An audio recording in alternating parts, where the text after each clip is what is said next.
Okay, let's go ahead and get started. Good morning again. My name is Nija Meyer. I am the Vice President for Enrollment Management here at Woodward. And in addition to that, I am a proud Woodward parent, which you will hear a theme from our panelists today. With my own children having gone through all of the different schools and culminating with a fantastic experience in upper school.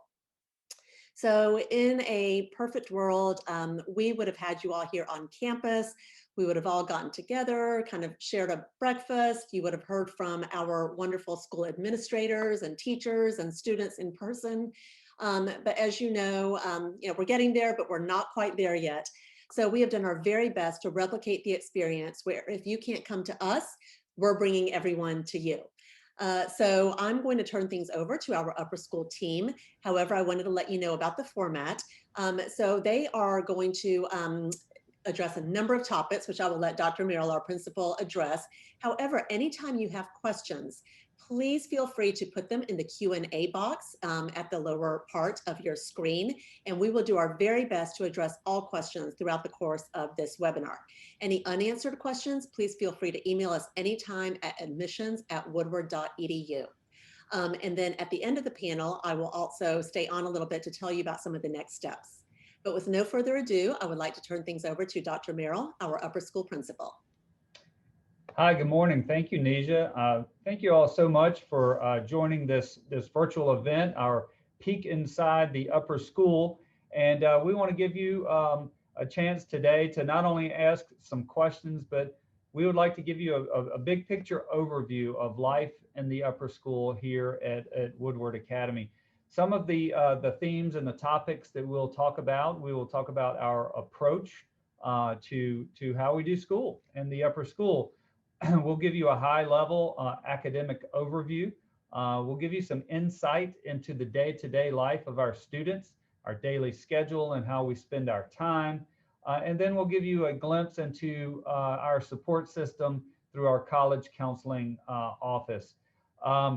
Before we jump into that program, however, I would like to take a minute and introduce myself. And then also have our assistant principal, Rhonda Zentz, introduce herself, as well as our academic dean, Stephanie Stevens, and our director of college counseling, Brian Rutledge, introduce themselves. But again, my name is Jonathan Merrill. I'm the principal of the upper school. This is my 25th year at Woodward Academy. I have, in those 25 years here at the school, I have taught social studies classes, many social studies classes. I've been involved in our athletics programs through football and basketball. I've been involved in our service learning program. But maybe most importantly today, one of my primary roles here at school is parent. I have a 9th grader, or a 10th grader, a 9th grader, and a 6th grader. So many of the questions that may be on your mind have been on my mind as a parent as well. So with that, I'll turn it over to Rhonda Zentz, who will introduce. Thank you, Dr. Merrill. Good morning. I'm Rhonda Zentz, Upper School Assistant Principal, and I'm so happy you've joined us this morning. I've been a classroom teacher in the subjects of French and English for over 20 years, and I'm currently enjoying my 16th year at Woodward and 4th year as Upper School Assistant Principal. In addition to supporting our students and teachers across the upper school, I teach a senior compassion capstone class on multicultural literature, and I work specifically with our advisory and service learning programs and our diversity, equity, and inclusion initiatives. My path to Woodward was marked by diverse teaching experiences in Congo, Kenya, and France before moving to Atlanta, where I first taught at Brandon Hall, a college preparatory school known for its support of students with learning differences. These years spent gaining an appreciation of various learning styles and student experiences helped me recognize the unique place that Woodward is on the national independent school map. And I hope your time here with us today will help you see that uniqueness as you get acquainted with our upper school community. Now I'll pass it over to our academic dean, Ms. Stephanie Stevens, who will introduce herself. Good morning. I'm Stephanie Stevens, the academic dean, And I have been at Woodward for 9 years. This is my 9th year here at Woodward. Prior to Woodward, I was actually a member of the military for 26 years as an Army lawyer. And when I retired, I went into academia teaching law school here in Atlanta first. But in 2013, I followed my daughter here to Woodward. My daughter at that time was in 7th grade, but she had been here since 1st grade and really didn't want to leave. So my husband and I retired so that we could stay in Atlanta to keep our daughter here at Woodward. I joined the Woodward faculty as a social studies teacher, teaching a variety of courses within that department, 2 electives, plus a core course in government and economics. And then in 2018, I became the assistant academic dean, and in 2019, the academic dean. So I do still teach a course. I teach Supreme Court cases and civil liberties, but Woodward was a great place, great enough for us to retire from our military careers to stay here so our daughter could stay here. And we hope that today's presentation will help you see how wonderful Woodward is. And I'll be followed by Mr. Rutledge, the head of college counseling. Thank you, Dean Stevens, and welcome everyone. I'm Brian Rutledge, Director of College Counseling here at Woodward. I'm in my 6th year in that role. I started my career in college admissions. So I saw things from the other side of the desk and became an associate dean. But one of my jobs in admissions was to visit high schools, both public and private. So I got to see what life at schools like Woodward is, and I liked it so much, I decided to become a director of college counseling. And all told, I've been doing that for 30 years now. And along the way, I have taught AP English, I've taught Civil War history, I've taught Southern literature, and I've taught philosophy, all on the high school level. That's a great thing about independent schools, is you get to spread out and try your wings at different subjects. And I've had the good fortune to coach tennis as well. So it's a wonderful time, and we have terrific students here, and we're so happy to give you an inside view of what Woodward is like. All right, thank you, group. So here in the upper school at Woodward Academy, 2 words that are deeply part of our philosophy and our approach are the words independence and choice. We very much feel in the upper school that by the time kids reach high school, it is time to let them spread their wings, to exercise some independence, and to experience some choice. We want to do that in a way that helps them learn and hone those skills, because those are going to be very important skills when they leave us and move on to college and next steps in life. But one of the ways that this manifests itself here at Woodward is that our campus is actually spread out over 7 buildings. So there's literal freedom of movement for these students during the day. That, along with our daily schedule that gives students an opportunity to make some decisions about how to spend some time, support those goals as well. For example, during our lunch period, students can eat in one of 3 locations. So again, there's a little bit of freedom there. There's some choice there. Sometimes students might decide to eat lunch in a club meeting, or other times they might just decide to spend that time, working on their social skills and meeting with their friends. We also have a 7-period schedule. 5 of the 7 periods meet on a given day.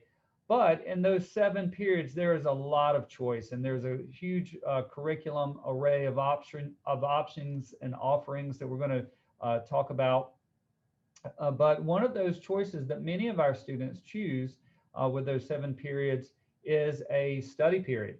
We think it's very important to give students time during the day to either get ahead on their homework, or maybe even catch up on their homework, but because we want them to balance their time after school being involved in one of the many co-curricular activities that you'll be hearing about later in this program as well.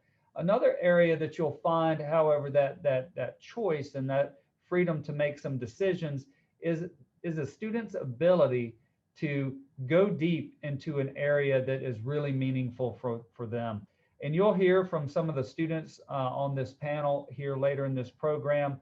But for example, a student might decide that computer science and robotics is really their path.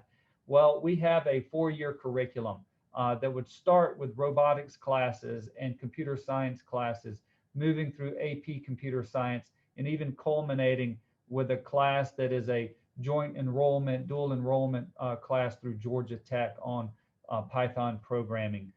Students who find that writing maybe is a passion can have a 4-year curriculum filled with creative writing and journalism and publication classes in addition to their English classes. However, we do realize that students, whether they're coming up through our upper school or whether they're new to Woodward in the upper school, don't necessarily come arriving to us with those independent skills and time management skills fully formed and fully intact. So Mrs. Zentz is going to talk about some of the ways that we support our students in that freedom and in that choice. Thank you, Dr. Merrill. So as you were saying, even though our students will exercise their independence in the upper school, we know that they need layers of support. And so we here at Woodward have intentional structures in place to help them get off to a great start and to build their confidence. In addition to their 7 classroom teachers who sustain the nurturing ethos of the upper school, all students have 2 critical adults on their team, their school counselor and their faculty advisor. Our school counselors serve as advocates for our students' academic, social, and emotional success, as well as a resource for parents. And each individual counselor travels with the class throughout their 4 years in the upper school. The second critical adult on your child's team, who also stays with them for all 4 years of their journey, is their faculty advisor. Our advisors facilitate intentional weekly meetings in a small group setting of approximately 12 students. The 9th grade advisory curriculum features sessions on figuring out academic success, managing time, getting involved in student life and service, as well as navigating social landscapes and specifically social media. A couple years ago, Woodward partnered with an organization called the Social Institute, and it provides positive, gamified lessons in our advisory program around social media use. So our students can learn healthy habits like playing to their core values, cyberbacking their friends, and protecting their privacy. Our advisory program runs parallel to our peer leadership program, where these same small groups of students meet every other week with 3 11th and 12th grade mentors who advise them from the student perspective on adjusting to the upper school. And finally, a layer of support that I need to mention is that all 9th graders and new to Woodward students are highly encouraged to take a study support class.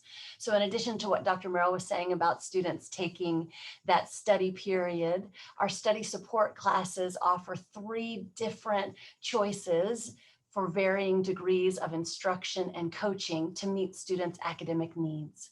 These classes not only teach strategies around organization and time management, but they build time into a student's schedule for daily and weekly planning, study, and homework. So with that, I'll turn it back to Dr. Merrill, who will dig into our curriculum. Thank you, Mrs. Zentz. So as with any school, one of the most important things that a school offers is a curriculum. And here at Woodward in the upper school, we are very thoughtful about that curriculum. And we, through that thought process and through our work that we do, we have created what I consider an extremely innovative curriculum. So for example, over the past 4 years, our faculty, our upper school faculty has worked exhaustively examining our curriculum.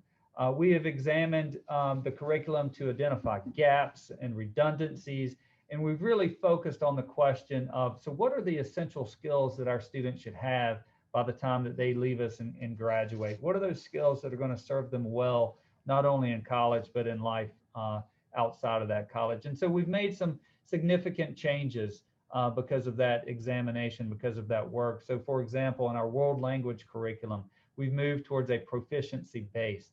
In our science curriculum, we've moved towards a real focus on the labs and lab-based sciences.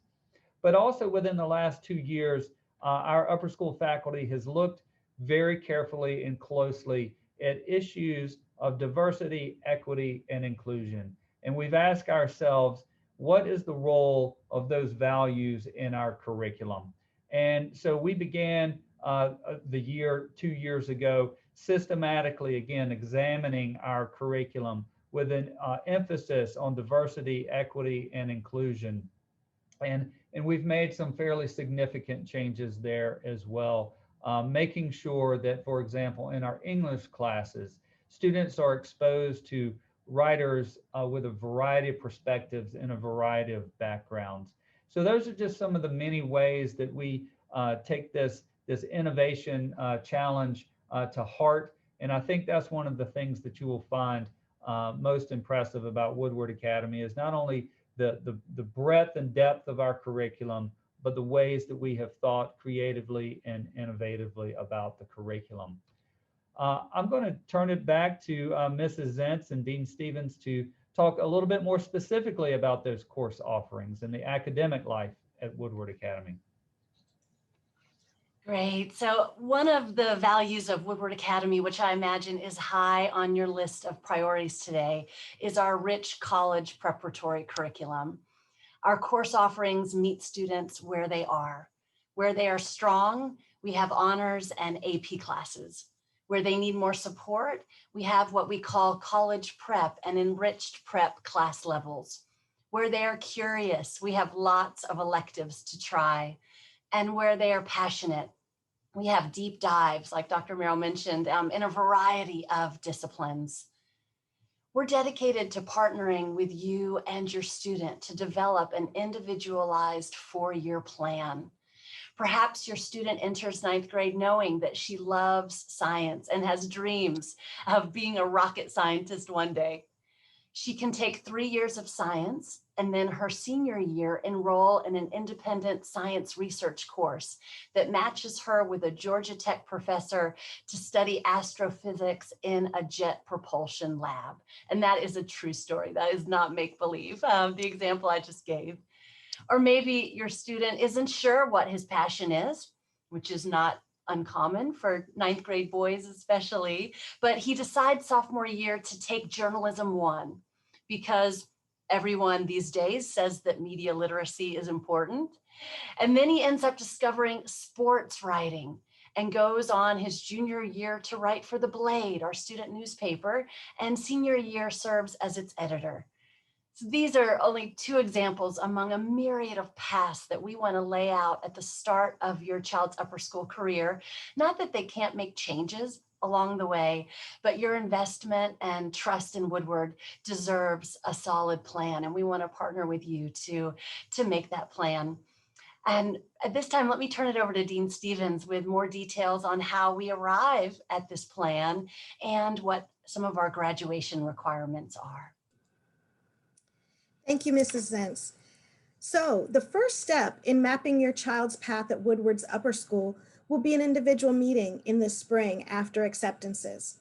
Most families are going to meet with their students' counselors during this time, and usually that happens in the month of May to get oriented to academics at Woodward and to get their schedule requests in for the upcoming school year.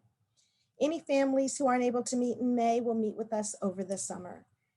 During the scheduling meeting, we'll look at the classes that your student took in the previous year, and we will determine the appropriate placement at Woodward to ensure that students are able to meet their graduation requirements on time.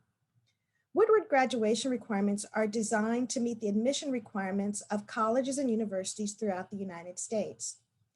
In order for a student to graduate from Woodward, they need 4 years of English, math, and science on their transcript. Over the course of 4 years in English, students will explore literary heroes, mythology, American literature, and British literature.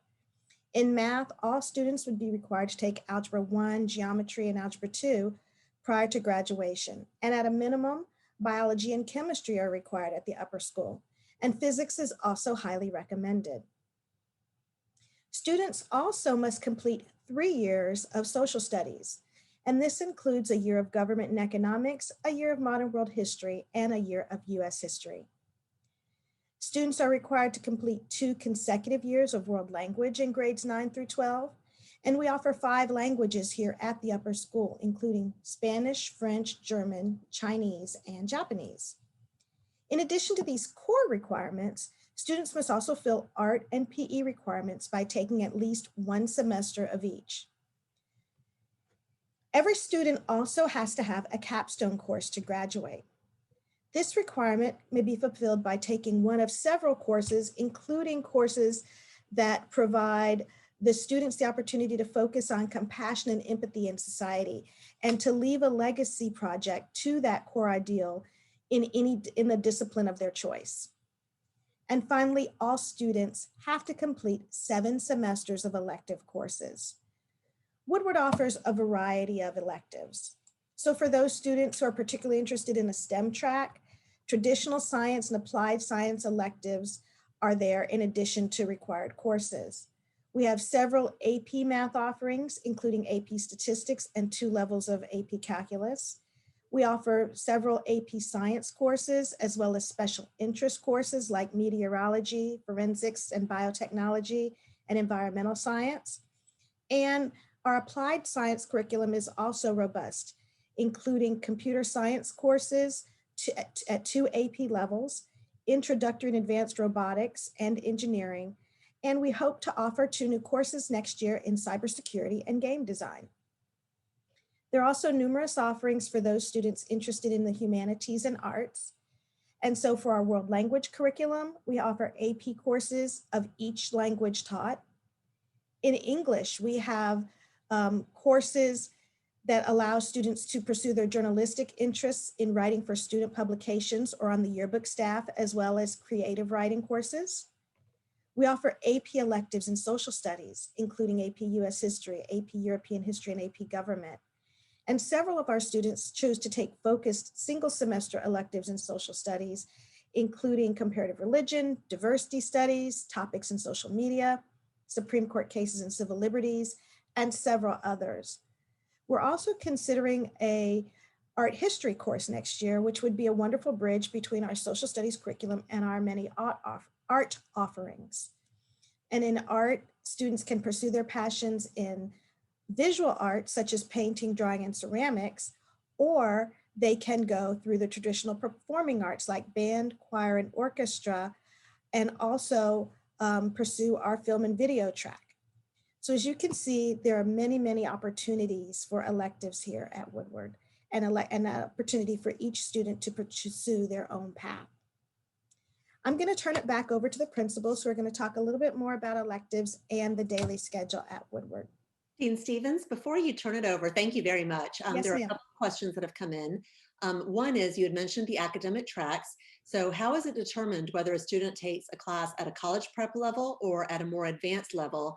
And perhaps you can speak to those students who are new and coming to 9th grade, and then what that process is like once they are already at Woodward. Okay, so when a student comes in, we will look at their classes they took the year before and what levels they were in those courses. And we will use that information, as well as any narratives from their teachers, to make sure that we are putting students in the right levels. Also, new to Woodward students have the opportunity to take placement tests in math and in science, so that we can make sure we're getting them in exactly the right place. And then as they go through Woodward each year during our scheduling season in March and April, they will talk to their teachers about the levels that they were in, and if they think they should change levels, and the teachers will make recommendations, and those will be discussed with the student and parent, so that we can make sure that every student is correctly placed. Indeed, Thank Stevens, you. I would just add to that, one of the things I think that is unique about Woodward is that students are placed by discipline every year. So we have a number of students that might be in the honors AP track in math because they're super strong in math and they really love math, but maybe they're not maybe English and writing is not their strong suit, and so they're in the CP or the EP track in social studies or English. So that's something that is pretty unique. It's not that we have students who are in all honors or all EP or all CP. Each student we create a schedule based on their individual needs and their individual interests. Thank you. Excellent point. And then there's another question. Do we have summer classes for those students who may need to catch up for whatever reason to stay on their track? There are several summer school offerings. We don't offer every course in summer school, but there are several summer school offerings. Those offerings are posted on our website, and they generally are for those students who do need to catch up. We do offer some a journalism course, for example, for any student, but most of our summer offerings are at the college prep and the enriched prep level. And can we elaborate just a little bit on the differences between college prep, enriched prep, and honors prep as far as what it would look like for that student? Sure. So college prep is exactly that. Every course at Woodward is at least college prep. So we do not have general education here. So about 10% of public school students across the United States get college prep education. All of our students are at least college prep. And enriched prep is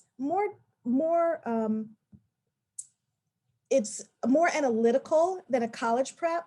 It doesn't have as much scaffolding, for example, in a course, but it is not quite to an honors level.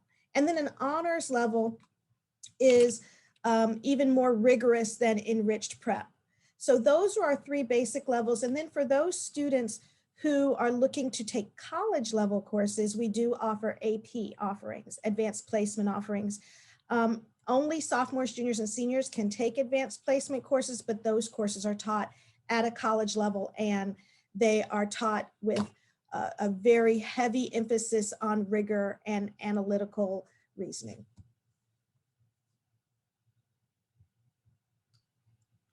Thank you. Please go ahead with the program.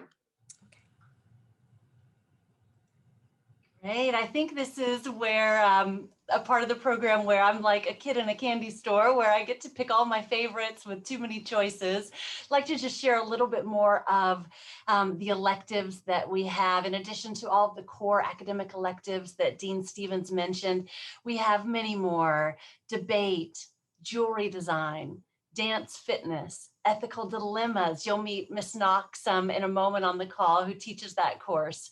Guitar, film history, robotics, music production, and even weightlifting, which I can share as a Woodward parent as well. My 9th grade daughter took last semester, and she's gotten so strong that if I were a weighted metal bar, she could squat me on her back. There are just so many elective courses to mention. So let me advise you, if you're more interested, to go to woodward.edu, click the academics link, and then the upper school tab, and then the curriculum button to read all of them for yourself. Dr. Merrill, back to you as we get on with our daily life in the upper school. Absolutely. So let's turn from academics to our daily life, our co-curricular, our vast co-curricular offerings. And oftentimes, as we know, as we educators know, these are the things that sometimes really resonate with our students. And not every student gets out of bed in the morning excited to come to math class, but most students are very excited to come to school to participate in many of the special interests that we have available for our students. Our basic overview and philosophy, again, for our co-curricular life, is that we want to establish a daily routine, a daily schedule that allows our students to regulate their workload. So in other words, that allows them some time during the school day to get ahead on their work so that they can be empowered to participate in other non-academic pursuits after school, maybe even during school. We also want our schedule to allow our students or encourage our students to develop those all-important time management skills. So again, we're going to give some choice, but we're going to give some time to support that choice. And then finally, we want our schedule to to reflect our goal that has all of our students pursuing their passions during the school day. Sometimes their passions might be participating in a service project during school, but sometimes that passion might be simply eating lunch with their friends and deepening their relationships with their friends that they're going to make from all over Metro Atlanta.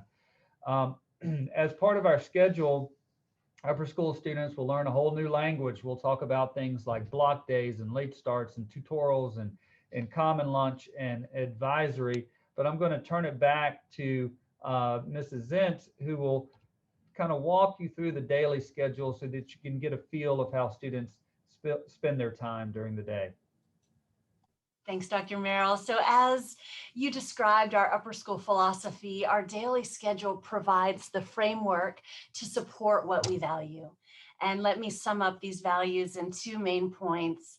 One, we value academic choice and independence. And two, we value community. And as you see from this schedule, the colored blocks, students there have their 5 classes per day. So even though they have 7 classes on their schedule, only 5 meet every day, 55-minute classes. And the classes rotate each day to provide variety and workload balance. They only have to prepare for 5 of those 7 each day. The gray blocks that you see give them choices during the day to prioritize their academic needs in 2 daily tutorial periods. In these 30-minute blocks, teachers are available in their classrooms to provide individualized instruction or group review. Again, we're working on building those college skills where students can walk through the threshold of a teacher's classroom and ask for help or work on a paper together. We hope that they'll do that in office hours in college later. Enrichment opportunities in the day occur during our lunch and community period that's also known as Quad A, which stands for advisory, activities, academics, and assemblies. On a typical Tuesday like today, students might eat outside on our beautiful campus with their classmates and friends, and then head to a Woodward Serves meeting in the gym, or maybe join a business club meeting in the lecture hall, or work on a group project in our library's tech lab. Even with almost 1,100 students on campus during a 1-hour period, we and our amazing dining staff are committed to a common lunch.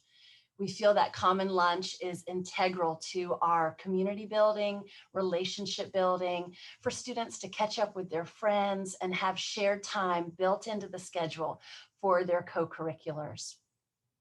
Our daily schedule has 2 more components that I'd like to mention.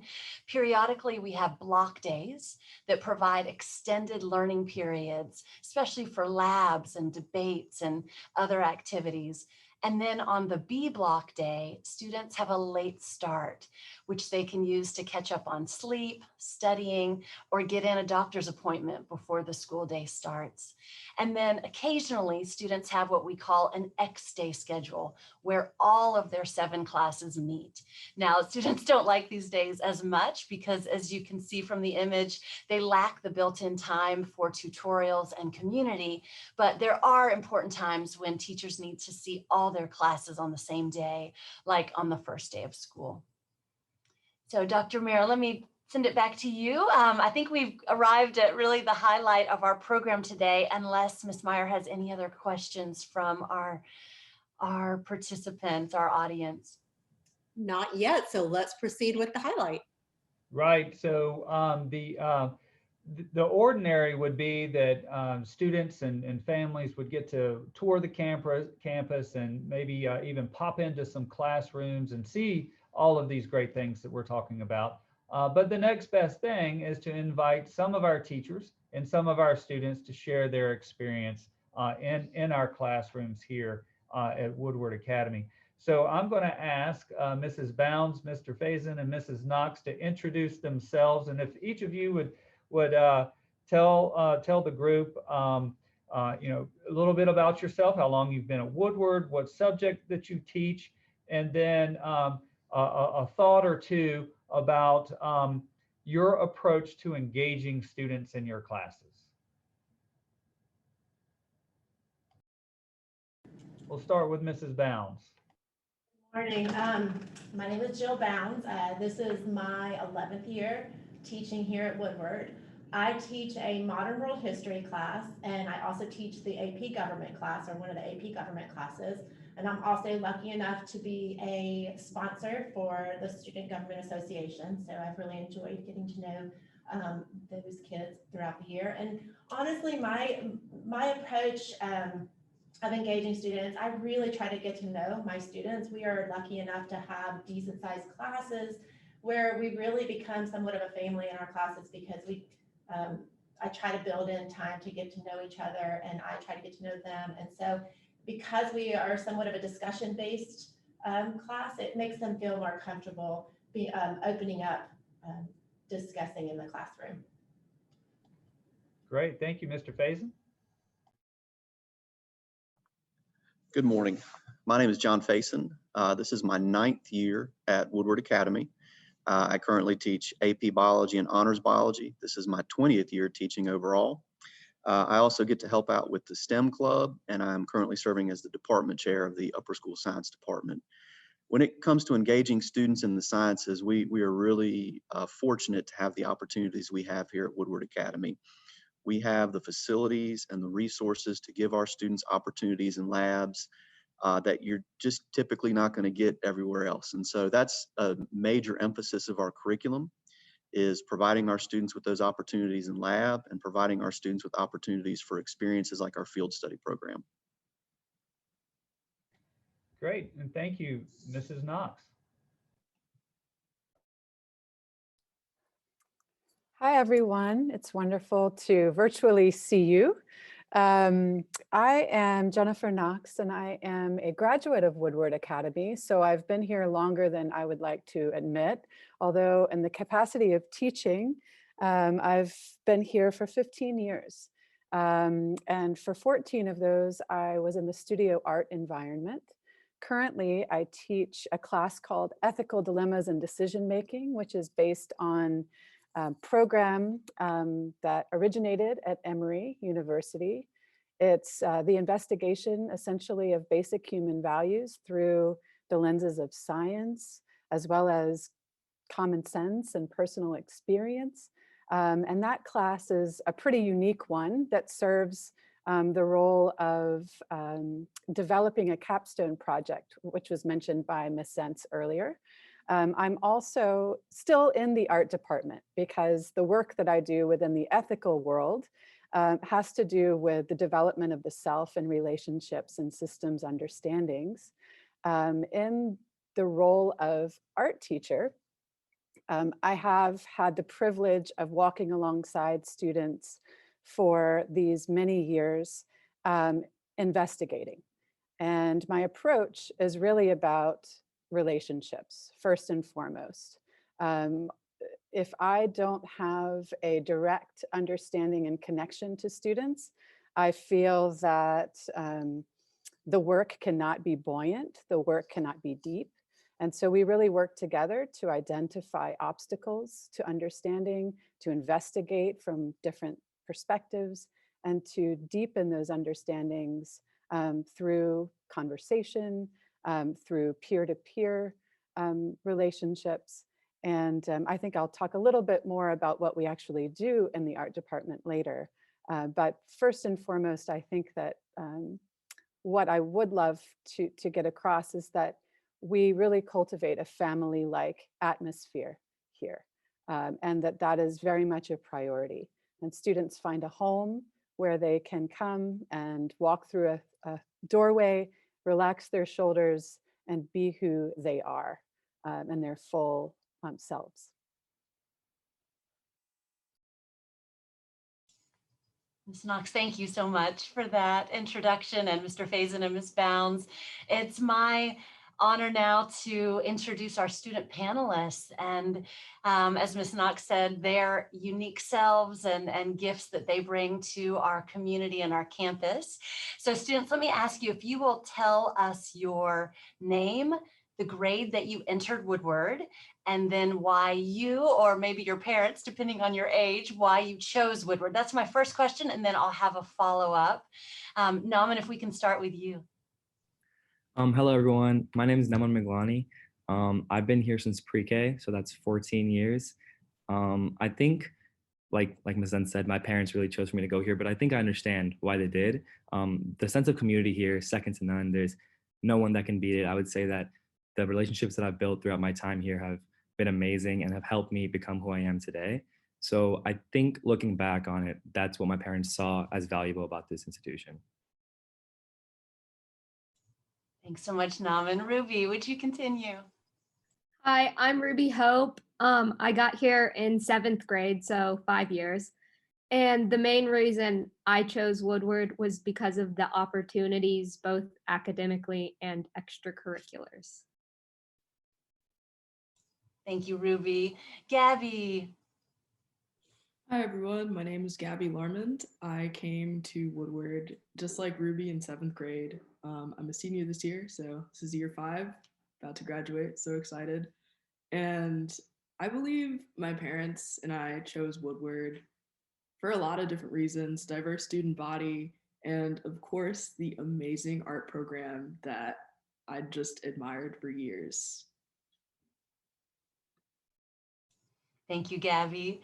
Students, would you tell us a little bit now about the class or one class or classes that you have especially enjoyed or found most meaningful during your time in the upper school? So I have a couple favorite classes, but I guess the two that I would choose as my favorite I'm taking this year, AP Government and then AP Statistics. AP Government this year has been especially fun, it being an election year, so it's been extremely interactive and fun to enjoy. And then Statistics because I've always enjoyed patterns and numbers, and I get to apply myself there. My favorite class is biology, both honors and AP.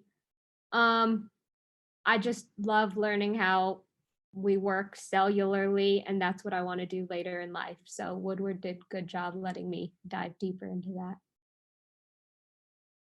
For me, I'd have to say this year's Ethical Dilemmas class with Ms. Knox, we really take a deep approach to C learning, which I believe is social, ethical, and I forget what the other E stands for, but we do a lot of great work in grounding practices and meditation. And in our class, we really get a chance to get to know each other and what makes us people. Gabby, thank you so much. C learning, you're amazing to mention social, emotional, ethical. I think Ms. Knox. That's it. That's it. Oh, We thank collectively know, don't we? And then students, one more question, and then we're excited to hear from you and the teachers that are on the call. But one more question: of all the things that we've talked about today, what are the co-curricular activities, clubs, teams that you are a part of? So I serve as SGA president, co-president of the business club, co-president of the South Asian Affinity, president of the math club. I'm a peer leader. I'm on honor council. I'm in marching band, and I also play ultimate frisbee as well. I do not do as much. I'm in WA Serves, the service club. And then I'm also the president of the Marine Biology Club. And I run track after school. I also do not do as much as the amazing Nevin, but I'm involved with WA Serves, WA Grows, our Black Student Union, our GSA. I'm a leader of art club, and if not for the pandemic, I'm a part of our school's air rifle team. Well, thank you. I'm interested to hear from Ms. Bounds here about social studies. I'm a social studies teacher, and as anyone that's come up through high school and maybe even college, we in social studies sometimes get the rap that social studies is boring, history is boring. What's your antidote to that, Ms. Bounds? What's your remedy to that? That social studies is boring. How do you make your classes exciting or interesting or relevant to your students? Well, first of all, like Naman said, how can AP government be boring in election year? We've had such an interesting year. We got to celebrate first-time voters like Naman, he got to vote for the first time this year. So we definitely have had an enjoyable time, but that one's easy. The other classes, I think the social studies teachers do such a phenomenal job. Like I said earlier, we really try to get to know the students so they feel comfortable in our classroom, and we kind of organize it as a discussion-based class instead of us just standing there lecturing all the time. It really is an interactive, hands-on approach. A lot of research, a lot of writing, but we've also kind of taken a look at our curriculum and we look at thematic approaches to history so we can bring it up and change over time. So it really does connect to them, and they can look at it as something that impacts their lives and just kind of enjoy it a little bit better. But I think the fact that we give the students as much say through these interactions really help to make a lively class. Naman, what social studies classes have you taken, Naman? So in 9th grade, I took modern world history. In 10th grade, I took US history. 11th grade, microeconomics, and then this year I'm taking government. So now that you're on the sort of the tail end of that journey, what are some of the skills that you think you've learned that are going to, make you feel confident in going into college next year? So two things that I could point out through all these social studies classes is that you get to learn how to analyze different situations and different documents. So in modern world history and in US history, we would look at old documents, we would look at old speeches, and just kind of see the perspectives of those individuals and how what they were talking about and where they were coming from. So that's one thing that's extremely important, is learning about perspectives and analyzing from there. And then another thing is just being able to have respectful discussions with others and trying to feel out where they're coming from and also get your point across as well. Especially this year with the election year, it's been extremely fun having these discussions because you get to see kind of all sides of the spectrum.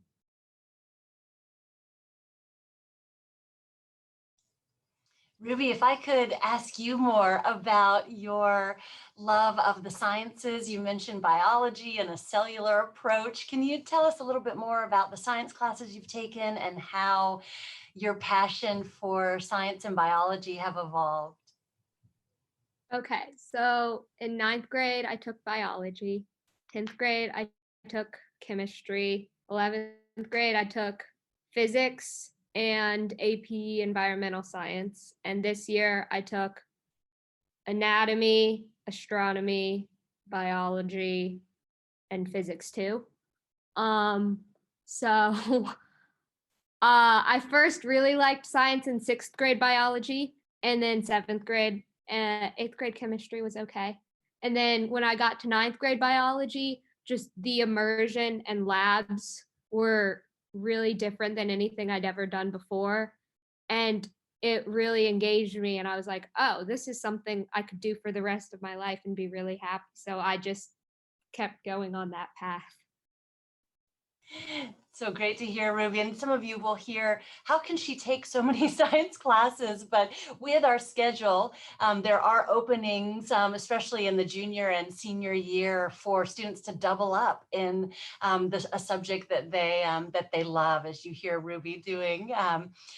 Mr. Faison, one thing that I always brag about the science department on is I feel like it really teaches our science students to think like scientists. Can you talk a little bit about how you do that? Can you walk us into the lab and what's the process there? Sure.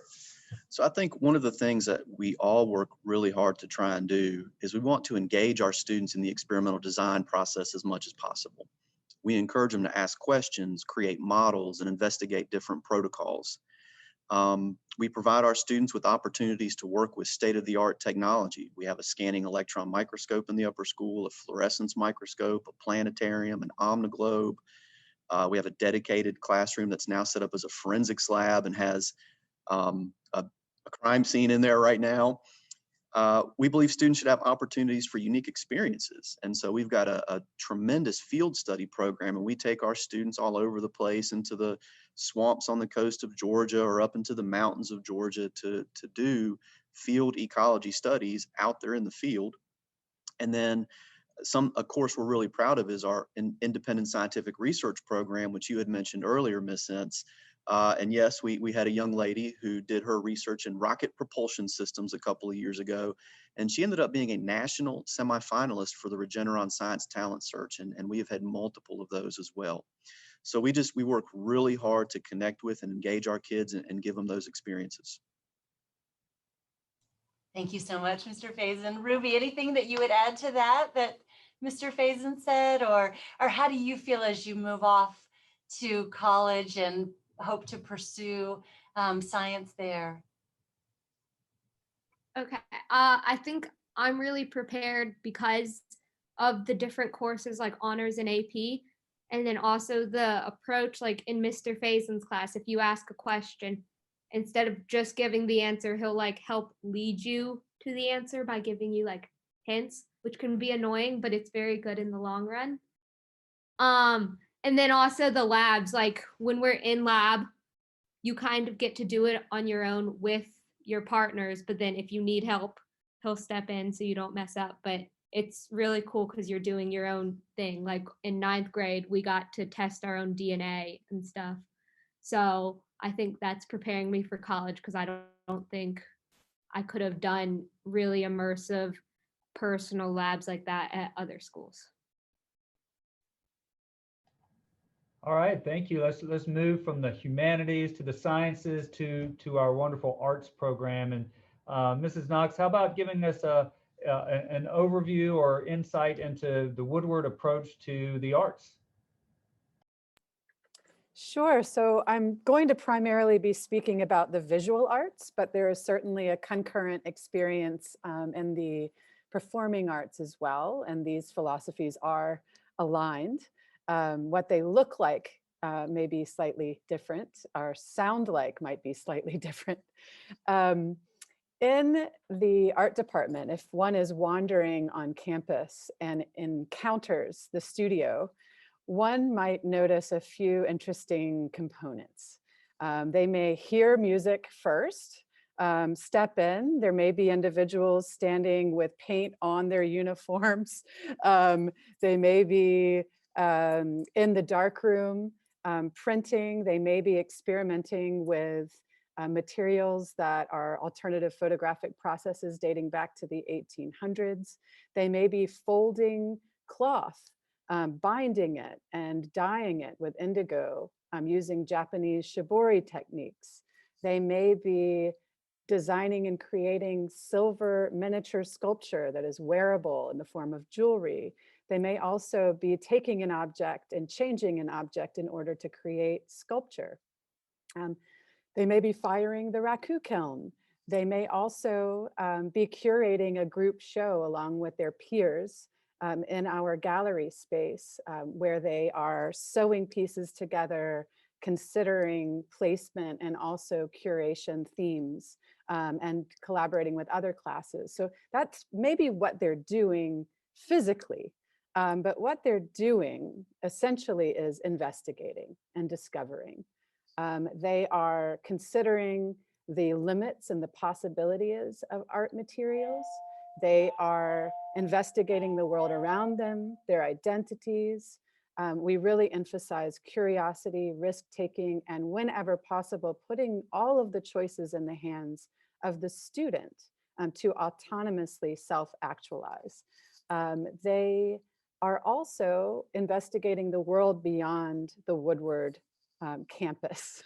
Every year we take a trip to Santa Fe or New York as a part of our advanced level program.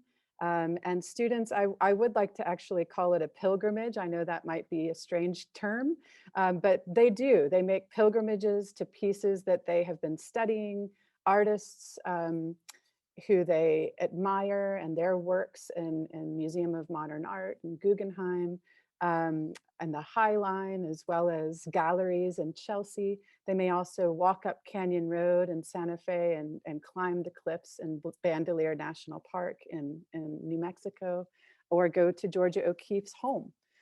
So these are all sort of embedded with this desire for students to discover and build their understanding of the world and deep conviction about what they want to say and how they want to say it. And we make that visible through Experience the Arts Day every year, where we take the studios outside. And this, for any student who's participated, they get to spend the entire day making work. And all of our classes from lower school, primary school, all the way up through have a chance to come and see what we do behind closed doors. So that's sort of it in a nutshell. Art is not a class, but a lifestyle. Great, thank you so much. And now, Gabby, your perspective on that. Tell us some of the art classes you've taken and just your reaction to Mrs. Knox's words. What is your experience as an art student at Woodward? Honestly, I think Ms. Knox said it perfectly. There's so much that Woodward's art department has to offer. The art classes I've taken quite a few. I began as a freshman in Ms. Knox's drawing 1 and 2 class. Sophomore year, I moved on to film photography with Mr. Greenway. And junior and senior year, I'm still in film photography. And I also take an independent art course, which I spend mainly in the darkroom, but because of the pandemic, I'm using alternative process techniques, which process in the sun. And I'm just in my basement churning out new pieces. And honestly, I can say over these many years I've been at Woodward, I've grown so much, not only as an artist, as a person, because as Ms. Knox said, art is not just a class, it's a lifestyle. And it's truly amazing. I know when I walk into the art building, I let all the stress of my academic classes just stay at the door. I come in, I greet my teachers, I hear the music playing, I say hello to my friends, and I get to work. And honestly, the 55 or 75-minute classes we have could never be enough. As a person who can spend easily 10 hours painting at an easel, it's the happiest feeling in the world. Thank you so much. And throughout this 4-year journey, our last stop here is with Mr. Rutledge to give us some insight into our college counseling support that our students get. So I'll turn it over to you, Mr. Rutledge, for the last leg of our presentation. All right. Thank you so much, Dr. Merrill. Yes, the roads lead to college. And I got to tell you, when I'm sitting here, I hope you're enjoying this audience as much as we are. We love talking about our community, and we're so glad you're with us today. I was listening to Dean Stevens talk about planned courses in game design and cybersecurity. Well, in my job as director of college counseling, one of the things I do is I go out and visit and network with colleges and universities. So I find out what the hot jobs and careers and college majors are out there. And guess what? 2 of them are game design and cybersecurity. So thank you, Dean Stevens, for helping arrange that. And that is emblematic of how Woodward combines the best of a traditional broad-based education with these specialty courses that are getting you ready for college major and career. And on the most general level, college counseling at Woodward is a 4-year comprehensive program that matches students' talents and aspirations with college and university communities. College counseling is a welcoming place where students can dream and plan and know that along their way, they are going to be listened to and supported on their path to college and university. Now, I know our time is limited here, and there's so much that goes on in college counseling. So I'm going to give you a lightning fast tour of grades 9 through 12 in college counseling. Ninth grade is really easy to remember when it comes to college counseling. It's really take courses that challenge you but don't overwhelm you, and get involved in something meaningful beyond the classroom that you enjoy. And this whole presentation today has been all about those 2 things.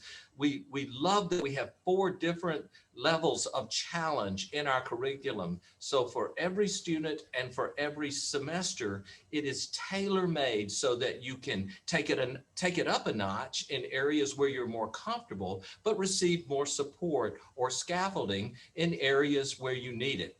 And along the way, beginning that freshman year, because that counts for college, Students are developing those skills and building relationships with their teachers. They're developing their critical thinking skills, their self-advocacy skills, their independence. They're learning what their strengths and their weaknesses are and how to address these. Now, you've probably heard a thing or two about standardized testing these days in colleges, how it's just all over the place and it's so overwhelming and confusing to families. Well, your college counselor is the place you go for the direct answers and the policies for the colleges.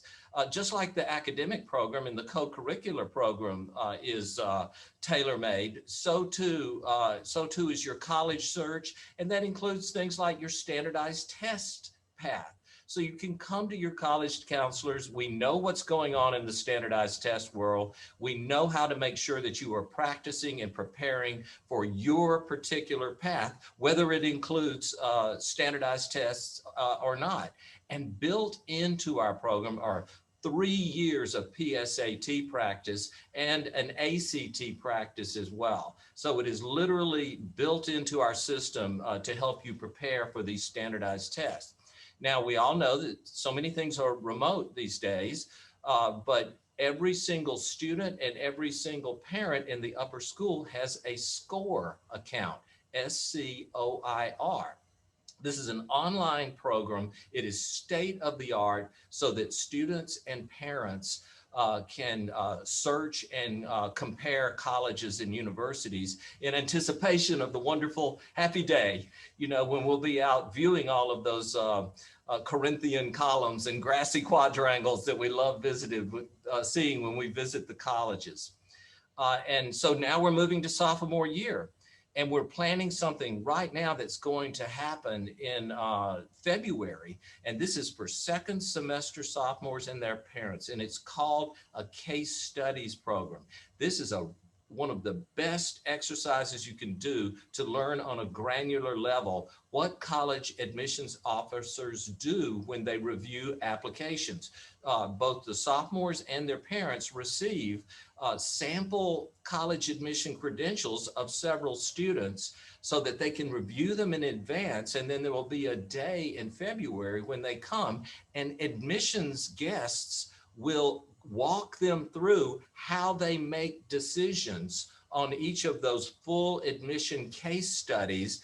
And then the sophomores and the parents get to decide which ones they would admit or not. They get to sort of be admission directors. And of all of the things we do, I think that is one of the most helpful and granular. And you need to know this stuff early. So we plan it early second semester of sophomore year for the students and their parents so they know what they're getting into moving forward.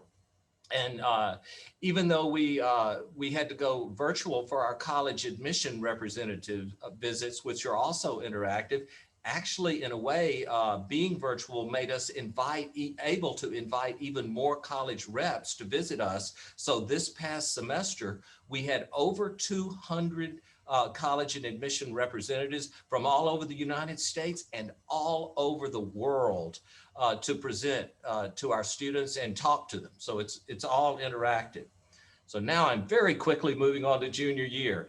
The timing is right for that too, because right now we have asked our juniors and their parents to complete very in-depth confidential surveys about all of their interests and aspirations for college and their futures. And they share that with their college counselor. Parents write a perspective too. Your college counselor gets that, does research, gets everything ready for a meeting. So then we meet with each family individually because one size does not fit even two. And out of that comes their large college list that they review and consider, their summer plans, their standardized testing plans. We talk about whether they like large, small, or medium schools, what they're going to do in the future, in the summer.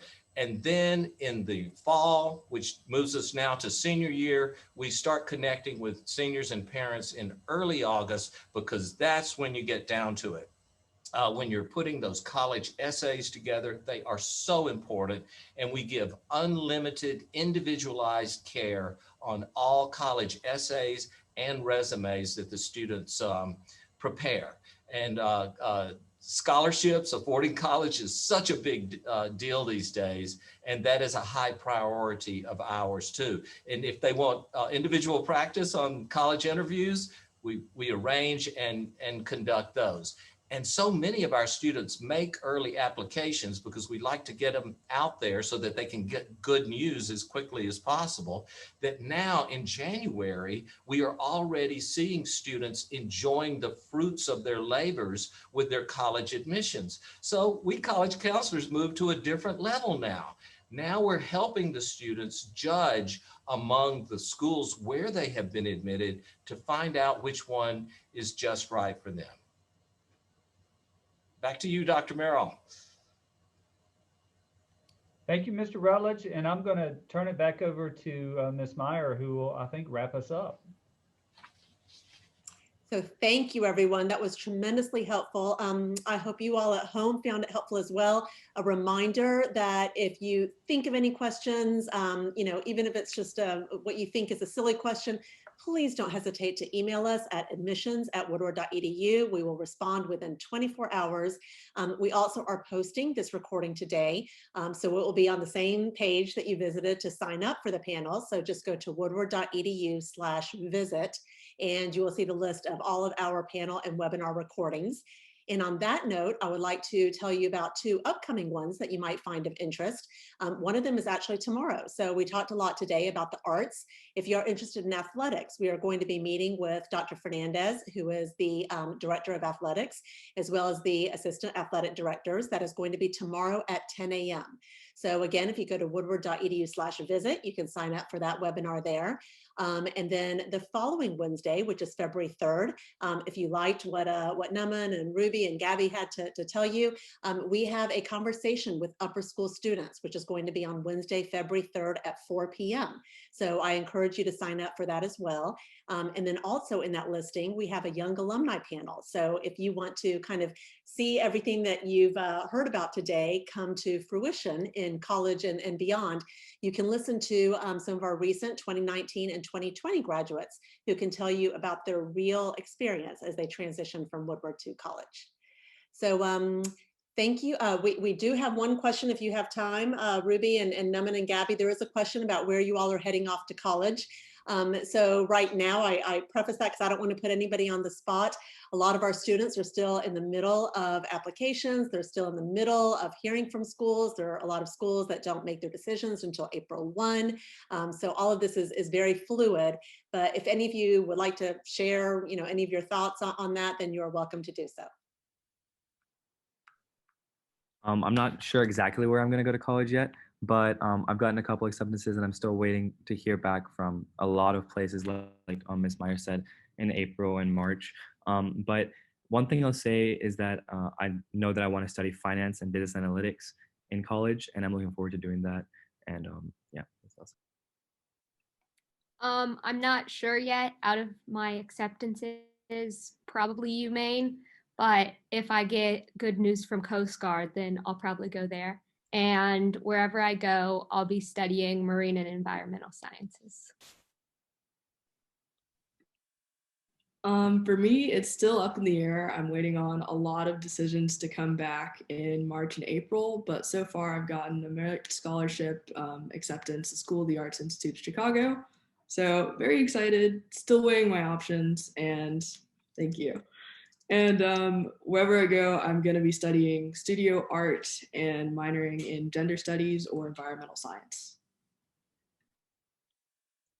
Thank you. Thank you, everybody. We have no more open questions. So wishing you all a wonderful afternoon.